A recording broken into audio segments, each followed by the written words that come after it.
অসম চুক্তিৰ ৬ নং দফাৰ জৰিয়তে অসমীয়া মানুহক যি সাংবিধানিক ৰক্ষা কৱচ দিয়াৰ প্ৰতিশ্ৰুতি দিয়া হৈছিলে সেই সাংবিধানিক ৰক্ষা কৱচে অসমীয়া জাতিটোৰ ভৱিষ্যত চিৰকালৰ কাৰণে সুৰক্ষিত কৰিব পাৰিব আৰু সেই কাৰণে কা আন্দোলনৰ ভৰপক সময়ত যেতিয়া অৱসৰপ্ৰাপ্ত ন্যায়াধীশ বিপ্লৱ কুমাৰ শৰ্মা ডাঙৰীয়াৰ নেতৃত্বত এখন সমিতি গঠন কৰি দিয়া হৈছিলে সদৌ অসম ছাত্ৰ সন্থা সেই সমিতিৰ অংশ হৈ এটি নিখুঁত প্ৰতিবেদন কি ধৰণে প্ৰকাশ কৰিব পাৰি তাৰ কাৰণে আমি চেষ্টা কৰিছিলোঁ প্ৰতিবেদন প্ৰকাশ পালে আৰু বিগত বহু বছৰ ধৰি সেই প্ৰতিবেদনখন অৱহেলিত হৈ আছিল এতিয়া কালি আমি দেখিছোঁ যে কেবিনেটত সিদ্ধান্ত গ্ৰহণ কৰিছে যে ইয়াৰে প্ৰায় ৮৫% অনুমোদন তেওঁলোকে ২০২৫ চনৰ এপ্ৰিল মাহৰ ভিতৰত কাৰ্যকৰী কৰিম বুলি কৈছে যিটো অত্যন্ত ইতিবাচক কথা চাওক সদৌ অসম ছাত্ৰ সন্থাই আৰম্ভণিৰে পৰাই কৈ আহিছোঁ এই প্ৰতিবেদনত থকা পৰামৰ্শাৱলীসমূহে অসমীয়া জাতিটোৰ ভৱিষ্যত চিৰকালৰ কাৰণে সুৰক্ষিত কৰিব আৰু এই পৰামৰ্শাৱলীসমূহৰ ভিতৰত এনে কেতবোৰ পৰামৰ্শ আছে যিবোৰ ৰাজ্য চৰকাৰৰ অধীনস্থ বিষয় ৰাজ্য চৰকাৰে ইচ্ছা কৰিলে সেইবোৰ কাৰ্যকৰী কৰিব পাৰে আৰু কেতবোৰ এনেকুৱা বিষয়ও আছে যিবোৰ কেন্দ্ৰৰ অধীন কেন্দ্ৰইহে সেইবোৰত বিচাৰ বিবেচনা কৰি সমাধান সূত্ৰ উলিয়াব পাৰে এতিয়া যেহেতু ৰাজ্য চৰকাৰৰ অধীনস্থ যিসমূহ বিষয় তেওঁলোকে সমাধান কৰিবলৈ মুখ্যমন্ত্ৰীগৰাকীয়ে আগ্ৰহ প্ৰকাশ কৰিছে ছাত্ৰ সন্থাই কথাটোক আমি ইতিবাচকভাৱে লৈছোঁ আৰু এটা কথা স্পষ্টভাৱে জনাব বিচাৰিছোঁ যে অসম চুক্তিৰ ৬ নং দফা ৰূপায়ণৰ ক্ষেত্ৰত চৰকাৰে কৰা যিকোনো ধৰণৰ আলোচনাত ছাত্ৰ সন্থাই অংশগ্ৰহণ কৰিব আৰু এই আলোচনা কাৰ্যকৰী কৰি জাতিটোক কি ধৰণেৰে সুৰক্ষিত কৰিব পাৰি কি ধৰণেৰে ফলাফল আদায় কৰিব পাৰি সেইটো মূল কথা কাৰণ প্ৰত্যেকজন অসমীয়া মানুহে বিচাৰে যে অসমত অসমীয়া ভাষাটো আন খিলঞ্জীয়া জাতি জনগোষ্ঠীয়ে কোৱা ভাষাসমূহৰ সংৰক্ষণ হওক বিকাশ হওক প্ৰচাৰ প্ৰসাৰ হওক আমি সকলোৱে বিচাৰোঁ যে আমাৰ ভূমিৰ ওপৰত অসমীয়া মানুহৰ অধিকাৰ থাকক আমাৰ ভূমি যাতে খিলঞ্জীয়া মানুহৰ হাতৰ পৰা বহিৰাগতৰ হাতলৈ নাযায় আমি সকলোৱে বিচাৰোঁ আমাৰ সত্ৰসমূহ আমাৰ নামঘৰসমূহ আমাৰ আধ্যাত্মিক সমলসমূহ বেদখলমুক্ত হওক তাৰ ওচৰে পাজৰে থকা ভূমিসমূহত যাতে সন্দেহযুক্ত বাংলাদেশীয়েই হওক বা আন ব্যক্তিয়েই হওক কোনো ধৰণেৰে বেদখল কৰিব নোৱাৰে সেইসমূহ বিষয়ক লৈ অসমীয়া মানুহ সকলো সচেতন এতিয়া মুখ্যমন্ত্ৰীগৰাকীয়ে প্ৰকাশ কৰা বক্তব্যৰ পিছত অসমত এই কথাটো এটা আশাৰ বতৰা আহিছে যে এই বিষয়সমূহ ভূমিৰ সংৰক্ষণেই হওক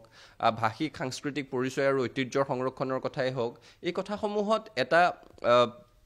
ইতিবাচকভাৱে গোটেই কথাটো আগবাঢ়ি গ'লে জাতিটোৰ বুনিয়াদটো শক্তিশালী হ'ব আৰু ভৱিষ্যতৰ কাৰণে জাতিটো সুৰক্ষিত হ'ব গতিকে ছাত্ৰ সন্থাই এই দিশত যিকোনো ধৰণৰ সহযোগিতা আগবঢ়াবলৈ আমি সদায় প্ৰস্তুত আছোঁ আৰু একে সময়তে যিসমূহ মূল বিষয় আসন সংৰক্ষণৰ বিষয়টো স্থানীয় নিগম নিকায়ৰ পৰা আৰম্ভ কৰি বিধানসভা লোকসভালৈকে আসন সংৰক্ষণ চাকৰি বাকৰি চৰকাৰী বেচৰকাৰী চাকৰি বাকৰিত খিলঞ্জীয়া থলুৱা যুৱক যুৱতীৰ বাবে আসন সংৰক্ষণ অসমত এখন উচ্চ সদন প্ৰতিষ্ঠা কৰা এই ধৰণৰ যিসমূহ বিষয়ত সাংবিধানিক সংশোধনৰ প্ৰয়োজন আছে যিসমূহ বিষয় কেৱল কেন্দ্ৰীয় চৰকাৰৰ মধ্যস্থতাতহে সমাধান সূত্ৰ বাহিৰ কৰিব পৰা যাব সেই বিষয়সমূহ যাতে ত্বৰান্বিত কৰা হয় সেইবোৰো যাতে সোনকালে কাৰ্যকৰী কৰাৰ ব্যৱস্থা কৰা হয় তাৰ কাৰণেও উদ্যোগ ল'বৰ কাৰণে মুখ্যমন্ত্ৰীগৰাকীক আহ্বান জনাইছোঁ আৰু ছাত্ৰ সন্থাই এই দিশত যি ধৰণে ইতিবাচক সহযোগিতা আগবঢ়াব লাগে আমি সহযোগিতা আগবঢ়াবলৈ প্ৰস্তুত আছোঁ চাওক ছাত্ৰ সন্থাই আমি সদায় কৈ আছোঁ ছাত্ৰ সন্থাই আলোচনাৰ নামত আলোচনাৰ পোষকতা নকৰোঁ আন্দোলনৰ নামত আন্দোলনৰ পোষকতা নকৰোঁ যিকোনো আন্দোলনৰে সমাধান সূত্ৰ সদায় আলোচনাৰ মেজতে ওলাব লাগিব আৰু সমাধান বাহিৰ কৰিবৰ কাৰণে অসম চুক্তি কাৰ্যকৰী কৰিবৰ কাৰণে অসম চুক্তিৰ প্ৰতিটো দফা ৰূপায়ণৰ কাৰণে বা ৬ নং দফাৰ প্ৰতিবেদন ৰূপায়ণৰ জৰিয়তে খিলঞ্জীয়া মানুহক সাংবিধানিক সুৰক্ষা কৱচ দিবৰ কাৰণে যেতিয়াই আলোচনালৈ মাতে ছাত্ৰ সন্থা যাম আমি আলোচনাৰ পৰিপন্থীটো নহয় আৰু যদি আলোচনা ফলপ্ৰসূ নহয় যদি কাৰ্যকৰী নহয় ৰাজপথৰ সংগ্ৰামৰ পথটো সদায় খোলা থাকিব কিন্তু আন্দোলনৰ সমাধান আলোচনাৰ মজিয়াত হ'ব লাগিব আৰু সেইকাৰণে আমি কৈছোঁ যে এখন প্ৰতিবেদন চৰকাৰে গ্ৰহণেই কৰা নাছিলে কেন্দ্ৰীয় গৃহ মন্ত্ৰণালয়ে দিয়া প্ৰতিবেদন গ্ৰহণ নকৰাকৈ পেলাই থৈ দিলে তাৰপিছত কেন্দ্ৰীয় গৃহ মন্ত্ৰণালয়ৰ হৈ প্ৰতিবেদন গ্ৰহণ কৰিলে অসম চৰকাৰৰ কেবিনেটে তাৰপিছতো যেতিয়া এই প্ৰতিবেদন ৰাজহুৱা নকৰিলে প্ৰতিবেদন কাৰ্যকৰী নকৰিলে ছাত্ৰ সন্থাই প্ৰতিবেদন ৰাজহুৱা কৰিলোঁ তাৰপিছত প্ৰথমবাৰৰ বাবে অসম চৰকাৰৰ কেবিনেটে সিদ্ধান্ত লৈছে